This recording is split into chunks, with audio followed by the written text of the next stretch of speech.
Hello again, everyone. Continuing on with the tale of Peter Rabbit, Part 2.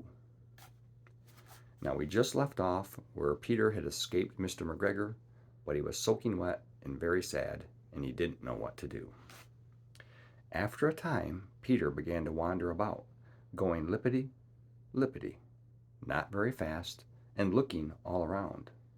He found a door in a wall, but it was locked, and there was no room for a fat little rabbit to squeeze underneath. An old mouse was running in and out over the stone doorstep, carrying peas and beans to her family in the wood. Peter asked the mouse which way to the gate, but she had such a large pea in her mouth that she could not answer. She only shook her head at him. Peter began to cry. Then he tried to find his way straight across the garden, but he became more and more puzzled. Presently he came to a pond where Mr. McGregor filled his water cans. A white cat was staring at some goldfish. She sat very, very still, but now and then the tip of her tail twitched as if it were alive. Peter thought it best to go away without speaking to her. He had heard about cats from his cousin, little Benjamin Bunny.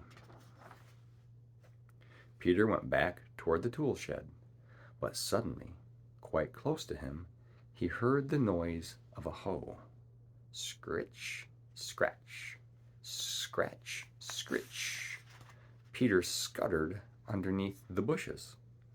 But presently, as nothing happened, he came out and climbed upon a wheelbarrow and peeped over. The first thing he saw was Mr. McGregor hoeing onions. His back was turned toward Peter, and beyond him was the gate.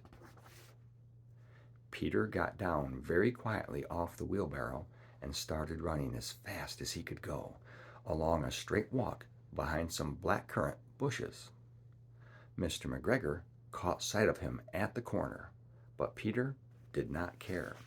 He slipped underneath the gate and was safe at last in the wood outside the garden.